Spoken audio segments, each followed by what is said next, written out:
Magandang araw mga kaibigan. Dito sa aking channel kung saan ang bawat kwento ay punong-puno ng kilig, iyak, at pag-ibig. Dito sa ating munting mundo, mabubuhay ang mga kwentong Pilipinong pag-ibig. Mula sa lihim na paghanga hanggang sa mga love story na sinubok ng panahon. Kung gusto mo ng mga kwentong makakakurot sa puso at makakapagpasaya sa iyo, kahit saglit nandito ka sa tamang lugar, pero bago ang lahat, huwag kalimutan mag-like, mag-comments, mag-subscribe, at share. Tara! Simulan natin ang kwento ng pag-ibig. Kabanata 8, ang pagdating ni Lira. May pagdaramdam, tila paparating na bagyo. Habang sinusubukan mong buuin ang sarili mong mundo, may mga taong darating at gigibain ito, kahit hindi nila alam na unti-unti ka na palang nauupos. Isang tanghaling maalinsangan, habang si Maya ay nasa loob ng bahay at tila walang gana sa pagkain, may dumating na tricycle. Mabilis ang pagpreno, sabay sigaw ng isang pamilyar, ngunit matagal nang hindi narinig na tinig. Ate Maya! Si Lira ang nakakabatang kapatid ni Maya. 21 taong gulang, may mapuputing balat, makinis, maporma, at tila galing sa isang mundo na kabaligtaran ng simpleng pamumuhay sa bukid. Galing siya sa Maynila, kung saan siya nag-aral at nanirahan kasama ng isang tiyahin. Nagyakap silang magkapatid, ngunit agad napansin ni Maya ang kakaibang reaksyon ni Lira nang pumasok ito sa bahay.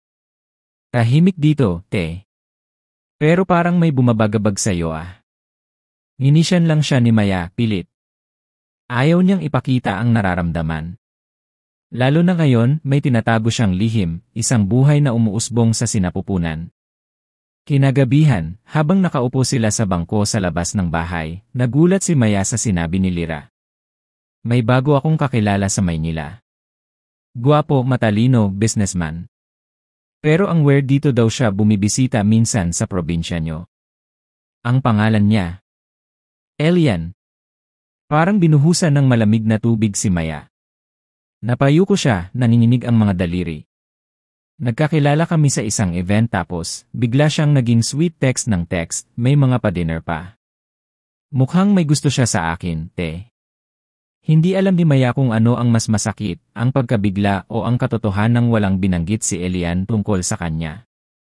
At ngayon, tila sa sariling kapatid pa mapupunta ang lalaking minsan niyang minahal. Habang si Lira ay abalang nagkukwento, si Maya ay nakatitig sa langit, pilit nilulunok ang lahat. Hindi niya kayang umiyak.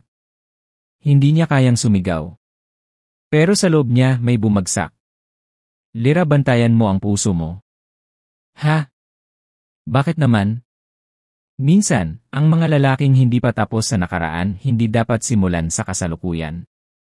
Dumating si Lira bilang kapatid ngunit ngayon, siya na ang bagong mundo ng lalaking minsang sa kanya tumitig, humalik at nangakong hindi aalis.